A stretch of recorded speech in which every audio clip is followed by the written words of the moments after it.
Pada abad ke-7 terjadinya pemberontakan di seluruh negeri.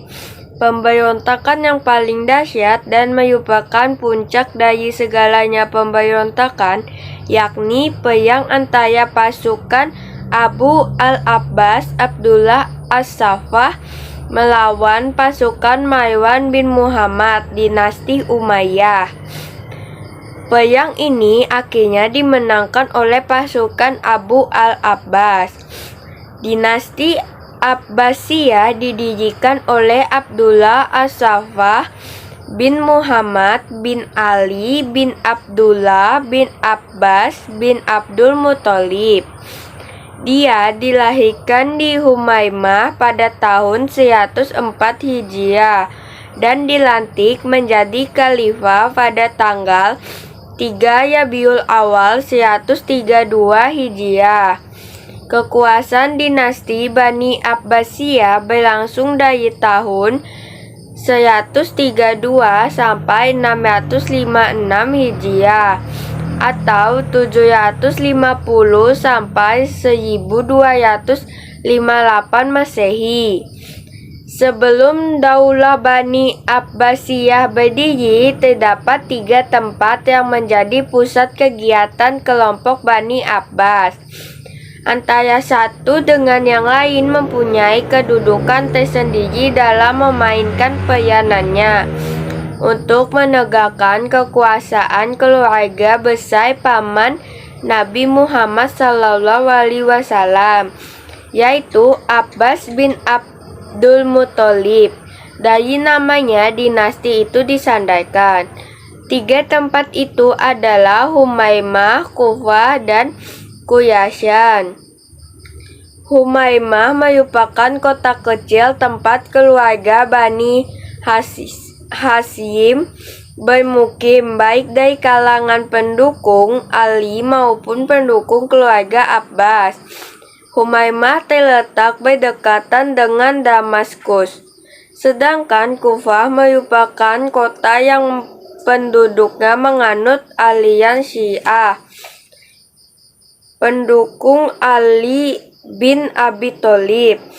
Masa kepemimpinan Abu al-Abbas tidak bertahan lama. Abu al-Abbas wafat karena penyakit cacar pada usia 33 tahun 754 Masehi. Pada masa pemerintahan Khalifah Al-Mansur, ibu kota pemerintahan dipindahkan dari kota Anbar yang di dalamnya terdapat istana Al-Hashimiyah ke Baghdad guna menjaga stabilitas negara. Pada masa pemerintahannya, Khalifah Al-Mansur juga melakukan konsolidasi dan penertiban pemerintahan, di antaranya dengan membuat semacam lembaga eksekutif dan yudikatif. Al-Mansur juga membentuk lembaga protokol negara, sekretaris negara, dan kepolisian negara.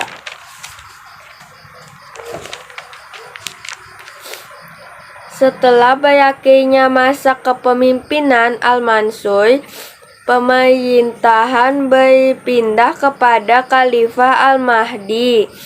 Pada masa kepemimpinan Al-Mahdi, Basrah menjadi pelabuhan yang penting. Basrah menjadi tempat transit perdagangan antara timur dan barat sehingga banyak membawa kekayaan. Daulah Abbasiyah mencapai masa keemasan di bawah kepemimpinan Khalifah Harun al-Rashid 786 sampai 809 Masehi. Masa keemasan Daulah Abbasiyah masih berlanjut sampai era Al-Ma'mun. Setelah berakhirnya masa kepemimpinan Harun al-Rashid, tampuk kepemimpinan dilakukan oleh anaknya yang bernama Al-Amin. Al-Ma'mun menjadi khalifah setelah berhasil merebut kekuasaan dari saudaranya sendiri, yakni Al-Amin. Setelah Al-Ma'mun wafat, tampuk kekuasaan berpindah kepada saudaranya Al-Muqtasim 833 sampai 842 Masehi. Namun pada dasarnya sejak pertengahan era Al-Ma'mun, kekuasaan Daulah Abbasiyah mulai melemah. Pada masanya tersebut mulai muncul pemerintahan di negeri-negeri Muslim yang menyatakan merdeka dari kekuasaan Abbasiyah, seperti Persia, Turki, Mesir maupun Cordoba. Pada masa Bani Al-Abbasiyah, umat Islam mencapai kejayaan di berbagai bidang. Ini terjadi karena pemerintah yang besar dan pemerintah terhadap kemajuan ilmu pengetahuan. Pada masa pemerintah di Abbasiyah, pemerintah membangun berbagai institusi dan lembaga, termasuk lembaga pendidikan. Semangat mengembangkan ilmu pengetahuan yang ditujukan para khalifah pun terlihat jelas ketika dipimpin oleh Khalifah Harun al-Rashid. Ia sangat berkomitmen dalam memajukan pengetahuan. Ia mendirikan lembaga ilmu pengetahuan sangat berkomitmen dalam memajukan pengetahuan yang diberikan nama Baitul Hikmah sebagai pusat penerjemahan, penelitian baik ilmu agama maupun umum, dan pengajian ilmu perpustakaan serta lembaga pendidikan dan perguruan tinggi. Semasa pemerintah Abbasiyah, kota Baghdad telah menguasai ilmu dan telah membangkitkan seni dan budaya Islam. Adanya perkembangan intelektual Islam di mana Abbasiyah melahirkan tokoh-tokoh ilmuwan tertinggi baik dalam bidang ilmu umum maupun ilmu agama, serta berkembang peradaban di bidang fisik seperti pembangunan sekolah, madrasah, masjid, istana dan sebagainya. Pusat pemerintahan Daulah Abbasiyah pada awalnya terletak di kota Anbar. Di kota ini, Abu Albas membangun istana Hasyamsiyah. Setelah Albas wafat, tampuk kekuasaan kemudian berpindah ke saudaranya yang bernama Al-Mansur. Pada saat pemerintahan Al-Mansur membangun pusat pemerintahan di Baghdad, pada saat itu, Baghdad hanyalah suatu perkampungan kecil. Al-Mansur mulai membangun Baghdad tahun 762 Masehi. Sekurang-kurangnya terdapat 100.000 arsitek, perajin, dan buruh yang didatangkan dari berbagai wilayah. Al-Mansur memberikan nama resmi kepada kota Baghdad dengan sebutan Madinat Al-Salam. Tata kota Baghdad dirancang dalam bentuk bundar, sehingga Baghdad juga dikenal dalam sebutan kota bundar. Kawasan permukiman dibagi menjadi 4 kuadran, masing-masing ditempati oleh penjabat pemerintahan, para pengawal istana, permukiman penduduk, dan pasar. Seiring perkembangan pemerintahan Daulah Abbasiyah, kota Baghdad pun turut berkembang.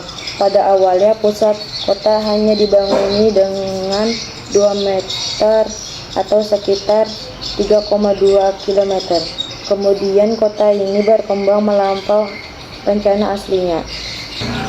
Sementara itu di tepi sungai Tigris dibangun istana Rusafah untuk putra Al-Mansur yaitu Muhammad Al-Mahdi. Kemudian juga tubuh atraksi kota seperti pacuan kuda dan polo. Baghdad benar-benar tumbuh menjadi kota metropolitan tanpa ada yang menandingi. Sebagai kota metropolitan, tempat berkumpulnya masyarakat internasional. Berdasarkan catatan para sejarawan, terdapat beberapa bidang seni yang berkembang di Baghdad. Bidang-bidang tersebut sebagai berikut: A. Arsitektur, B. Seni patung dan lukis, C. Industri, D. Kaligrafi. Baitul Hikmah didirikan oleh Khalifah Harun al-Rashid pada masa pemerintahannya. Saat itu Baitul Hikmah difungsikan sebagai perpustakaan pribadi. Kemudian pada masa Khalifah Al-Ma'mun, Baitul Hikmah diperkenalkan menjadi lembaga pendidikan tinggi Islam. Al-Ma'mun juga mengembangkan Baitul Hikmah menjadi observatorium sebagai tempat pengajaran astronomi dan rumah sakit sebagai pusat studi kedokteran. Perkembangan ilmu pengetahuan diawali dari kegiatan penerjemahan buku-buku ilmu pengetahuan berbahasa Yunani. Pengembangan Baitul Hikmah oleh Khalifah Al-Ma'mun menunjukkan perhatian yang besar terhadap perkembangan ilmu pengetahuan Baitul Hikmah. Penerjemahan pun tidak hanya terbatas dari karya-karya berbahasa Yunani. Penerjemahan meluas ke buku-buku berbahasa Persia dan India. Baitul Hikmah juga menjadi tempat rujukan studi bagi masyarakat internasional. Banyak para pelajar dari berbagai belahan dunia yang belajar ke Baitul Hikmah. Selain Baitul Hikmah, tradisi keilmuan juga berkembang secara luas melalui berbagai perpustakaan pribadi yang banyak dimiliki dan dikembangkan secara mandiri. Literasi inilah berkembang beragam ilmu pengetahuan, baik ilmu umum seperti kedokteran, matematika, astronomi, kimia, seni, dan lain-lain, maupun ilmu agama seperti ilmu kalam, ilmu fikih, ilmu tafsir, dan ilmu hadis.